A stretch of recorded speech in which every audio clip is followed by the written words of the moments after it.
नमस्कार दोस्तों, UP exam info में आप सबका एक बार फिर से हार्दिक स्वागत है। दोस्तों, आज का वीडियो पिछले दिनों स्टार्ट किया हुआ जो सीरीज था एग्ज़ाम टिप्स के लिए, उसका पार्ट 2 है और ये स्पेशली डेडिकेटेड है increase your efficiency in study. इस टॉपिक को लेकर के कुछ टिप्स दिए गए हैं दोस्तों, और हमें पूरा विश्वास है कि आपके पढ़ाई में आने वाले टाइम के किसी भी प्रिपरेशन में ये काफ़ी यूजफुल होगा दोस्तों। समय ज़ाया ना करते हुए दोस्तों पहले टिप्स की तरफ बढ़ते हैं दोस्तों। पहला टिप्स ये है कि फील फ्रेश बिफोर स्टडी। कभी भी दोस्तों, चाहे वो सुबह हो, शाम हो, दोपहर हो, रात में, कभी भी आप पढ़ाई शुरू कर रहे हो दोस्तों, तो पढ़ाई शुरू करने से पहले अपने दिमाग को आप शांत करें पहले। ऐसा नहीं कि मार्केटिंग करके आ रहे हैं या किसी दोस्तों से जस्ट बातचीत कर रहे हैं, पारिवारिक कुछ बातें, खाना पीना खा लिया, खाना खा के चल रहे हैं और इमीडिएट आप टेबल पे बैठ गए अपने पढ़ने के लिए। नहीं दोस्तों, before starting the study at least 10 minute आप जो है मेडिटेशन करें। हो सके तो हल्का सा प्राणायाम कर लें, ठंडा पानी पी लें और अपने को कॉमनेस करें। आंखें बंद करके अपना को थोड़ा सा हल्का छोटा 5 मिनट की पीरियड का ध्यान करें। इसके बाद अपनी पढ़ाई शुरू करें। यकीन मानिए दोस्तों, ये बहुत ही छोटी चीज़ है बट ये बहुत वर्क करती है। अगर बिना इसके आप इमीडिएट पढ़ने बैठते हो दोस्तों, आपके 20 से 25 मिनट, ये जो 10 मिनट के बजाय आपको 20 से 25 मिनट तक आप जो है ना सेग्रीगेट दिमाग में जो है ना पढ़ाई को एक इंटेंसिटी में लाने का जो पीरियड होता है ना, इसमें ही गुजर जाएंगे दोस्तों। तो बेटर है कि आप 10 मिनट जाया करें अपना, न कि 25 मिनट। तो पहला टिप्स ये रहा दोस्तों कि कभी भी अपनी पढ़ाई शुरू करने से पहले अपने दिमाग को शांत रखें और फ्रेश रखें दोस्तों। किसी तरह की उल जुलूल बातें दिमाग में नहीं आनी चाहिए except study. Now coming to the second tips दोस्तों। स्टडी के पीरियड में आप अपने को फिट रखें, ये भी बहुत ज़रूरी है। बहुत लोग होते हैं कि मान ली पढ़ाई पढ़ाई बस, उसके अलावा उनके दिमाग में ना आए, ये भी उचित नहीं है दोस्तों। आप हल्का 15 मिनट का, आधे घंटे का एक्सरसाइज रूटीन में लाएं दोस्तों। अगर आप शाम को करना है करिए, कोई दिक्कत नहीं। सुबह कर सकते हैं, सुबह करिए। हल्की एक्सरसाइज बहुत ज़रूरी है दोस्तों। आप जॉगिंग कर सकते हैं, आप फास्ट या इसको ब्रिस्क वॉकिंग कहते हैं, आप कर सकते हो। छोटा मोटा अगर आप व्यायाम करना चाहें वो कर सकते हैं। ये वर्क करता है दोस्तों। आप अपने को फिट रखें, हेल्दी रखें। साथ ही आप अपने खाने पीने पे भी ध्यान रखें। अब आप कहोगे कहाँ ये आप टिप्स देने के बजाय आप खाने पीने, दोस्तों खाने पीने की बात नहीं कर रहे हैं। खाने पीने की बात मतलब आप तेली चीज़ ना खाएं, जंक फूड ना खाएं दोस्तों। क्योंकि अगर आप जंक फूड यूज करोगे ना तो कई तरह की प्रॉब्लम आएगी। आपका स्टमक से रिलेटेड प्रॉब्लम आएगा, आप हमेशा मतलब चिड़चिड़े होने शुरू हो जाओगे पढ़ाई से, है ना। तो ये सब चीज़ें ना आए, इसके लिए बेटर है आप हेल्दी फूड खाएँ। जितना हो सके नमक, चीनी और तेल, ये तीनों चीज़ों का कम से कम मात्रा में, कम से मतलब उनका स्वाद तो ले लेकिन बहुत एक्स्ट्रा नहीं होना चाहिए। आप घर का खाना खाएं, और ऐसे भी कोरोना काल चल रहा है, घर का ही खाना सब लोग खा रहे होंगे। बेटर है आप उसको स्टिक रखिए कोरोना काल के बाद भी।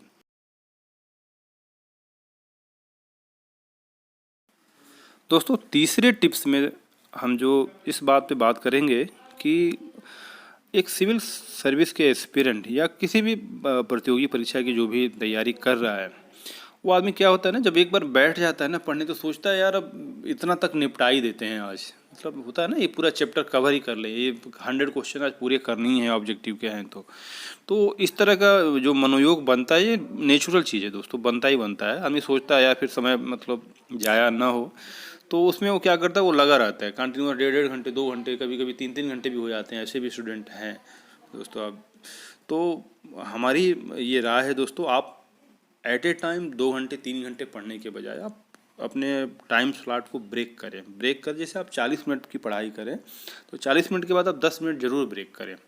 और अब बात उठती है उस ब्रेक में क्या करें, तो उस ब्रेक में ये है कि आप थोड़ा सा टहल लें बाहर जा कर के। हो सके अगर घर में छोटे किड्स हैं तो उनको थोड़ा सा समय दें, उन्हें एंजॉय करें, उनके साथ थोड़ा सा खेल लें, उनसे बातें कर लें। और ब्रेक का मतलब ये नहीं है कि आप सोशल मीडिया पे लग जाएं, यूट्यूब पे और फेसबुक पे और टीवी देखने लगे। नहीं दोस्तों, पता चला फेसबुक में घुस गए या यूट्यूब में घुस गए तो पता चला 1 घंटे आप उसी में रह गए, तो आपका स्टडी ऐसे ही ब्रेक हो जाएगा फिर। तो बेटर है दोस्तों आप अपने स्मॉल ब्रेक को यूटिलाइज करें, लॉन में टहलें, थोड़ा हल्का फुल्का अगर गेम कुछ खेलना है 10 मिनट वाला गेम तो वो आप खेल सकते हो। और अब 10 मिनट वाला गेम क्या, अगर आपका कोई पार्टनर हो आपकी उम्र का साथ में, तो आप 10-15 मिनट जा करके कुछ हल्का फुल्का जो है ना वॉकिंग साथ में कर सकते हो, अपने कुछ बात कर सकते हो, है ना। तो आप अपने को 10 मिनट का हल्का ब्रेक जरूर लें, और इस ब्रेक में हो सके तो आप थोड़ा सा गर्म दूध पी लीजिए, आधा गिलास हो सके तो 1 कप में पी लीजिए। अब ये नहीं कि अब जो है आप चाय पीने लगे, कॉफ़ी। यकीन मानिए बहुत लोग नहीं मानेंगे दोस्तों इस चीज़ को, लेकिन ये चाय और कॉफ़ी की जो ये लत है ना ब्रेक टाइम में, बहुत लोग फॉलो करते हैं, ये सही नहीं है दोस्तों। लगता है हमें कि नाजायज़ कर रहा है। बहुत सारे हमारे दोस्त हैं, दोस्त पढ़ाई के पीरियड में वो दूध पीते हैं और ये बहुत ही अच्छी आदत है, और हमने भी इसको सीखा है दोस्त, और ये काफ़ी यूजफुल रहेगा दोस्तों ड्यूरिंग ब्रेक टाइम। और ब्रेक 10 मिनट से ज़्यादा नहीं होना चाहिए, आप इमीडिएट अपने स्टडी टेबल पे पहुँचे दोस्तों, अगर आपका टाइम स्लॉट उस तरह से बटा हुआ है तो। Now coming to the fourth tip दोस्तों, during study time specially before examination, exam जैसे आपके आने वाले हैं और 2 महीना पहले, 1 महीना पहले, एटलीस्ट 1 महीना पहले आप टोटली सोशल मीडिया को आप बंद करें दोस्तों। अगर कोई बहुत ही क्लोज फ्रेंड है, कुछ ऐसे चीज़ है, उनको 10-15 मिनट टाइम दे दिया। अगर कोई ऐसा कोई आपका ग्रुप चल रहा है, पढ़ाई से रिलेटेड ग्रुप है, तब तो ठीक है।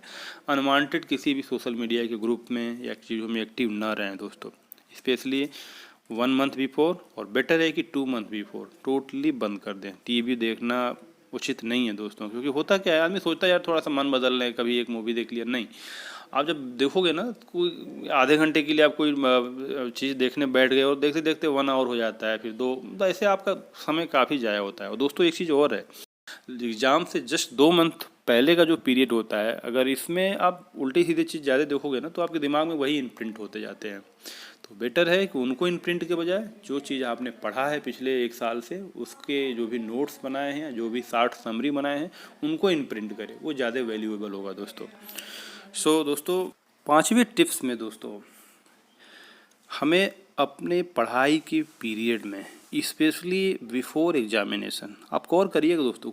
कोई बच्चा खूब पढ़ाई करता है, रियली में आप उससे बात करोगे, आपको लगेगा हाँ यार ये पोटेंशियल कैंडिडेट है, ये पक्का क्लियर करेगा, पर पता चलता है उसका प्री नहीं क्लियर होता है, मेंस में अटक जाता है। ऐसा जानते हो क्यों होता है? कई बार ऐसा अनुभव है हमारा कि आप ड्यूरिंग एग्जामिनेशन या एग्जामिनेशन के जस्ट पहले आप काफ़ी स्ट्रेस फील करने लगते हो, तो यार 7 लाख लोगों ने अप्लाई किया, यार कहाँ से मेरा होगा, मुझे लगता है मेरी कंपटीशन की तैयारी अभी पूरी नहीं हो। दोस्तों ऐसा नहीं है, आपकी तरह ही सोचने वाले बहुत लोग हैं, और एग्ज़ाम एक ऐसा चीज़ है जिसका प्रिपरेशन कभी कंप्लीट नहीं होता। तो आप बिफोर एग्जामिनेशन आप पूरी कॉन्फिडेंस में रहिएगा, आपने जो पढ़ा है ठीक पढ़ा है, कोई नहीं, हम फेस करेंगे, पॉजिटिवली फेस करिए, और अपने स्ट्रेस को थोड़ा भी न लें। हो सके तो आप मुस्कुराइए, कोई अच्छी चीज़ें याद करके मुस्कुराइए दोस्तों, अपने घर के अच्छे लोगों को की बातों को याद करके मुस्कुराइए, अपने एक मेमोरी को पॉजिटिवनेस में भरिए, और स्ट्रेस को बिल्कुल ही दूर रखें दोस्तों। एग्ज़ाम से पहले स्ट्रेस लेने का कोई फ़ायदा नहीं है, जो आपने पढ़ा है वो पढ़ा है, अब तो आप पढ़ नहीं सकते उस समय, तो बिफोर एग्जामिनेशन तो आप बिल्कुल फ्री रहिए। बहुत सारे लोग ऐसे भी हैं जो 1-2 दिन पहले से तो पढ़ना भी बंद कर देते हैं, वो काफ़ी मतलब फ्री फील करना चाहते हैं, ये भी कोई गलत नहीं है बेटा। दोस्तों 6 नंबर टिप्स में हम ये जानेंगे दोस्तों कि अपनी प्रिपरेशन के टाइम में हमें क्या पढ़ना है, उससे भी ज़्यादा क्या नहीं पढ़ना है दोस्तों। What not to be studied, ये बहुत मायने रखता है दोस्तों, क्योंकि आज कल के कम्पिटिटिव मार्केट में आप जब जाओगे ना कोई बुक्स खरीदने, या अपने दोस्तों से भी बात करोगे, लोग कई तरह की राय देंगे, ये बुक्स ले लो, वो बुक्स ले लो, उनका नोट बहुत अच्छा है, तो आप भागते रहोगे। और बेटर है आप एक काफ़ी सर्वे अगर आपने कर लिया है, तो बेटर है कि हर बुक को खरीदने के बजाय लिमिटेड बुक रखो, और उस बुक्स में भी आप अपने सिलेबस के अकॉर्डिंगली और टॉपिक्स वाइज जो है अपना प्रिपरेशन तैयार करें। उस टॉपिक से इतर अगर कुछ भी चीज़ें लिखी है, जैसे ईस्ट इंडिया कंपनी के बारे में अगर कुछ ऐसे चीज़ें लिखा हो, तो उन्होंने अक्सर होता है क्या ना कि एक नया स्टूडेंट क्या क्या लड़ाइयाँ जीती उसने, किसको मारा, किसको काटा, किसका कब्जा किया, यह यहाँ तक ज़्यादा फोकस रखता है आदमी से, क्योंकि इसमें मज़ा आता है थोड़ा। बेटर है आप उसके बजाय जो क्वेश्चन एराइज हुए हैं पिछले कुछ दिनों में, वो किस टॉपिक को टच कर रहे हैं, ईस्ट इंडिया के ट्रेड से के मामले कैसे रहे, उनका फॉरेन पॉलिसी कैसा रहा, किस तरह की चीज़ों को उन्होंने सोशल चीज़ों में उन्होंने लागू किया, जैसे सती प्रथा हो गया आपका, कुछ अच्छे काम भी उन्होंने किए उनके बारे में भी जानिए, कुछ बुरे काम किए उनको भी, जैसे सिल्वर्ट बिल है, तो उसके बारे में इन चीज़ों को डिटेल में आप देखिए, क्योंकि इससे क्वेश्चन आते हैं दोस्तों। इसके बजाय कि उन्होंने बहादुर शाह जफर को रंगून भेज दिया, वहाँ इतने मारे, उसके इतने सैनिक मारे गए, इन सबको उतना ज़्यादा वेटेज ना दीजिए, देना जरूरी है पर पढ़िए, बहुत ज़्यादा नहीं दोस्तों। तो बेटर है कि क्या नहीं पढ़ना है ये जानना ज़्यादा ज़रूरी है दोस्तों, और जो पढ़ना है वो आपके टॉपिक्स के हिसाब से होना चाहिए, सिलेबस के टॉपिक के हिसाब से होना चाहिए। So coming to the tips number 7, smart study. दोस्तों स्टडी जो है एक बोर्डम के हिसाब से नहीं होनी चाहिए, ना कि एक बुक उठाया हमने पूरा एक लाइन से पढ़ना शुरू किया, या हमने तो बिपिन चंद्रा की पूरी बुक जो है एक हफ्ते में ख़त्म कर दी। यकीन मानिए दोस्तों, इससे कुछ फ़ायदा होने वाला नहीं है। दोस्तों बिपिन चंद्रा की बुक्स में आपने क्या पढ़ा और क्या रिवाइज किया। दोस्तों अगर आप 10 चैप्टर पढ़ लेते हो ना, अगर 6 दिनों में, तो 7वें दिन आपका वन रिवीजन ही होना चाहिए जो आपने 7 दिन में पढ़ा है। और रिवीजन आप सोचो कि भाई 6 दिन की पढ़ाई हम एक दिन में कैसे रिवीजन करें, क्योंकि आपका 6 दिन में आपको ये पता चल गया था कि हमने टॉपिक्स के हिसाब से ये पॉइंट पढ़ा था और ये चीज़ हमारे आउट ऑफ माइंड था उस समय तक। तो जिस चीज़ों को आपने पहले कभी देखा नहीं था, जो चीज़ें इंपॉर्टेंट थी, उनको आप ड्यूरिंग 6 डेज स्टडी में आपने अंडरलाइन कर लिया। 7वें दिन रिवीजन में उन चीज़ों को ही फोकस करना है, ना कि पूरा फिर से एक एक लाइन पढ़ना शुरू कर दिया, तो वो रिवीजन नहीं रह गया। दोस्तों रिवीजन स्मार्ट होना चाहिए, फास्ट होना चाहिए, ताकि आप थर्ड टाइम भी रिवीजन कर सके अगर कभी मौका मिले आगे तो। So go in a smart study manner. So now coming to the tips number 8। दोस्तों अक्सर ऐसा होता है कि किसी कारणवश जब हमारा स्टडी ब्रेक हो जाता है तो हम सोचते हैं यार बहुत कुछ मिस कर गए हैं, अब क्या करें, इतना तो टाइम निकल गया, मेरे साथ वाले तो बहुत कुछ पढ़ लिए होंगे, उनकी तैयारी बहुत अच्छी होगी, अब हम क्या करें। दोस्तों एक चीज़ हमेशा याद रखिए, there is always a scope to do a new things. ये कभी ना समझिए कि यार अब तो जो गुजर गया वो गुजर गया, उसके बारे में ज़्यादा दिमाग में अपना ना लाइए किसी भी कारणवश में। बहुत सारे रीजन है दोस्तों, दुनिया बहुत बड़ी है, दुनिया में प्रॉब्लम भी बहुत हैं, उनका सोल्यूशन भी कई तरह से होता है दोस्तों। तो बेटर है आप सोल्यूशन की तरफ जाइए और अपने टाइम को, जितना भी टाइम बचा है, अगर मान लीजिए अभी आपने 2 महीना वेस्ट कर दिया किसी कारणवश से, तो आगे आने वाला अगर आपके पास 3 महीने बचे हैं तो आप 3 महीने को उस हिसाब से डिवाइड करिए, अपना चीज़ों को प्लान करिए और आप शुरू करिए। दोस्तों मैंने ऐसे भी लोगों को देखा है जो 1 महीने की भी तैयारी में प्री उन्होंने निकाला है। दोस्तों इसका मतलब ये नहीं कि उन्होंने बस 1 मंथ ही पढ़ा है, काफ़ी पहले से तैयारी की है, और उनका ब्रेक हो गया किसी भी कारणवश, हो सकता जैसे कोई सर्विस कर रहे हैं या कोई भी पर्सनल रीजन से उन्होंने ब्रेक ले लिया पढ़ाई से, बट विद इन 1 मंथ उन्होंने अपनी तैयारी करते हुए प्री को निकाला है दोस्तों। सो कहने का मतलब ये है कि हमेशा एक स्कोप बना के रखिए दोस्तों, कितना भी प्रॉब्लम आ रहा है, कितना भी परेशानी आ रही है, आप हमेशा अपने पॉजिटिव माइंड के साथ अगले कदम को चलने के लिए तैयार रखिए, ताकि आप अपने अचीवमेंट को प्राप्त कर सकें। एक एग्जांपल जरूर देना चाहूँगा दोस्तों, इस स्कोप वाले जो पॉइंट है ना, शायद बहुत लोग इस पे एग्री ना हो। आप गौर किए हो दोस्तों, जब आपके पास समय कम होता है लास्ट के टाइम में, तो आप धीरे धीरे बहुत फास्ट पढ़ना शुरू करते हो, मेन टॉपिक को देखते हो और जो है सोचते हो यार कैसे भी कुछ ना कुछ तो कवर हो ही जाए। तो वो चीज़ें आपके पास हमेशा है दोस्तों। अगर जैसे आपने पीछे के समय में अच्छे से तैयारी नहीं किया है, तो आप विद इन ए मंथ जो है आप उस चीज़ों को कवर करने की कोशिश करते हो। बेटर है उस पूरी चीज़ों को कवर करने के बजाय आप जो है जो मेजर पॉइंट्स हों, जो बहुत ज़्यादा इंपॉर्टेंट क्वेश्चन हो, जो बार बार आ रहे हो, उनसे रिलेटेड आ रहे हो, उनको पढ़ें। जैसे एग्जांपल के तौर पे आप ले सकते हो, अगर ऑप्शन सब्जेक्ट जो होता है ना दोस्तों, आप गौर करिएगा, उसमें आपके पास ऑप्शन दिए होते हैं कुछ क्वेश्चन स्किप करने के लिए।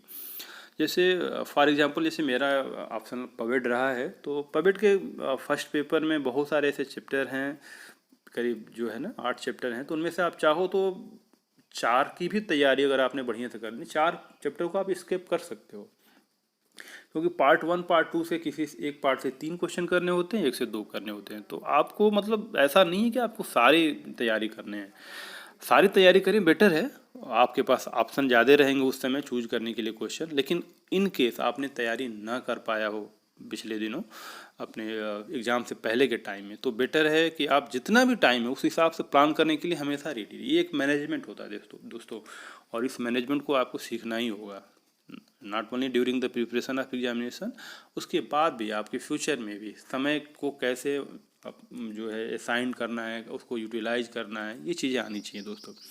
सो coming to the tips number 9 दोस्तों, 9 टिप्स ये बताता है कि कभी भी दोस्तों अपने आप को स्टकअप नहीं करिए। स्टकअप इन द सेंस, जैसे आप पढ़ाई कर रहे हो और किसी भी क्वेश्चन के पीछे जो है आपने बहुत ही ज़्यादा समय दे दिया दोस्तों।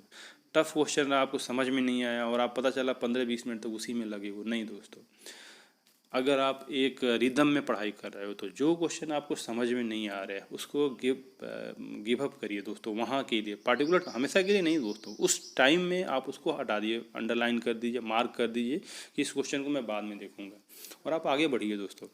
जब आप पढ़ाई ख़त्म कर लें तब आप गूगल से सर्च करें या आपके कुछ अच्छे दोस्त हों, मित्र हों, जो भी सीनियर हों, उनसे राय लें दोस्तों और उस चीज़ को करें। इससे आपका काफ़ी समय बचेगा। दूसरी एक और चीज़ है, एक साइकोलॉजिकली इफेक्ट से भी आप बचोगे। होता क्या है अक्सर दोस्तों, जब आप कोई टफ क्वेश्चन में उलझ जाते हो ना, तो एक ह्यूमन टेंडेंसी के यार नहीं, मैं इसको ख़त्म इसको मतलब क्लियर करके ही आगे बढ़ूंगा। ये बहुत लोग शायद मेरी राय से एग्री ना हो। मेरे हिसाब से उसमें बहुत ज़्यादा टाइम तक उलझना ये उचित नहीं होगा दोस्तों। एक पढ़ने वाले और एक अच्छे एस्पिरेंट के लिए आपको छोड़ना भी आना चाहिए दोस्तों। किस क्वेश्चन को छोड़ना है, आजकल तो माइनस मार्किंग है, आपको क्वेश्चन छोड़ना आना भी एक बहुत ही बड़ा आर्ट है। इस पर कभी अलग से वीडियो बनाएंगे दोस्तों। तो बेटर है अगर कहीं आप उलझ रहे हो तो उसको आगे के लिए छोड़ दीजिए और उससे बाद में देखिए दोस्तों। Now coming to the tips number 10। कभी भी आप जो है ना बहुत ज़्यादा सोच विचार ना करें दोस्तों। आपने एक बार जब डिसीजन ले लिया, सोच लिया हमें आज के मंडे को हमें ये पढ़ना है, मंडे हमारी ये सिलेबस है, तो बात को मतलब डाइवर्ट ना करें। एक बार अपना टाइम टेबल फिक्स कर लिया, उस हिसाब से पढ़ें। और हमेशा किसी लूजर के बारे में बहुत ज़्यादा डिस्कस ना किया करें दोस्तों। उनके बारे में ना सोचो, अरे यार वो तो हमारे रिलेटिव थे, वो 10 साल से इलाहाबाद रह रहे थे, पढ़ाई कर रहे, उनका मतलब कुछ हुआ नहीं, लास्टली आकर के अभी खेती ही कर रहे हैं। तो उन लोगों के बारे में बात करने के बजाय दोस्तों आप अच्छे लोगों के इंटरव्यू पढ़ें, अच्छे लोगों की बातें करें। आपके सोशल सर्किट में कुछ अच्छे लोग हों, उनसे आप एनर्जाइज हो दोस्तों। कभी समय मिले तो किसी ऑफिसर या किसी विभाग में किसी जो है कंसर्न अथॉरिटी के पास जाएं, उनसे मिलें, और आपको खुद अच्छा लगेगा कि यार जब वो कर सकते हैं, वो भी ह्यूमन बीइंग हैं, आप भी कर सकते हो। तो पॉजिटिव लोगों के साथ रहें, लूजर्स के ज़्यादा इन्वॉल्व ना करें अपने लाइफ में। अब हम आते हैं लास्ट पॉइंट पे दोस्तों। आज थोड़ा सा ज़्यादा हो गया। 11 टिप्स आपको बताना चाहूँगा दोस्तों। कभी भी जब आप अपना पढ़ाई शुरू कर रहे हैं, किसी भी एग्ज़ाम की प्रिपरेशन कर रहे हैं, तो दोस्तों बहुत ही क्लियर कट मैसेज है दोस्तों। स्टार्टिंग पॉइंट से ही आपको उस एग्ज़ाम की प्रिपरेशन करने से पहले उसका पूरा सिलेबस बढ़िया से 1 बार 2 बार नहीं 3 बार आप देखिए उसको। ये आपके दिमाग में ब्लूप्रिंट आ जाना चाहिए कि वो एग्ज़ाम आपसे क्या चाहता है, क्या मांगता है। ऐसा ना हो कि आपको पता ही ना हो कि अरे सिलेबस में ये भी था। ये बहुत ही मतलब अपने पैरों पे कुल्हाड़ी मारने वाली बात होती है दोस्तों। आपका सिलेबस कहने के लिए बहुत छोटी बात है दोस्तों, बट अक्सर आप देखिएगा, आप अपने आप अंदर झाँक के देखिएगा कि सचमुच आपने सिलेबस को 2-3 बार पढ़ा है। आप ओवर कॉन्फिडेंट में न रहें दोस्तों। सिलेबस को अगर आप पुराने भी स्टूडेंट हैं तब भी एक बार ज़रूर देखें एग्ज़ाम से मतलब 1 महीने 2 महीने पहले। अगर आप पुराने स्टूडेंट भी हैं तो भी सिलेबस को ज़रूर रीड करें और देखें कहीं ऐसा तो कोई पॉइंट नहीं है जो छूट गया है। ओल्ड पेपर दोस्तों, ओल्ड पेपर जैसे जो पैटर्न, जैसे 18 से यूपी पीसीएस का पैटर्न चेंज हो गया दोस्तों, तो आप बेटर है 18 के बाद वाले जो 3 साल के पेपर है ना, इनको बहुत ही अब उसी क्वेश्चन को याद नहीं करना दोस्तों। हो सकता है वो रिपीट बहुत ही कम, हार्डली 5% 10% क्वेश्चन रिपीट होते हैं। अब पहले काफ़ी ज़्यादा होते थे, तो ऐसा नहीं है, क्वेश्चन रिपीट हो रहे हैं तो भी प्लस में रहेंगे। दूसरी बात, आप उस क्वेश्चन का लेवल आपको पता चल जाएगा, किस तरह के क्वेश्चन पूछे जा रहे हैं ये पता चल जाएगा। तो syllabus plus old paper before starting your study, ये बहुत ही मायने रखता है दोस्तों। आप इनको एक बार जाएं, आप ये ना सोचें कि इसमें मेरा बहुत ज़्यादा समय जा रहा है, वो समय रियली में आपको फ्रूटफुल रिजल्ट देगा दोस्तों। सो दोस्तों, आज का ये 11 टिप्स हमने आपको दिया, और आशा ही नहीं पूरा विश्वास है कि आप इससे लाभान्वित होंगे। साथ ही दोस्तों इस चैनल को आप शेयर करें, सब्सक्राइब करें, लाइक करें और कमेंट्स जो है करें, और अपनी राय भी दें दोस्तों। कुछ ऐसी चीज़ें जो छूट रही हों, आगे बतानी हो, तो उस बारे में भी आप डिस्कस कर सकते हैं दोस्तों।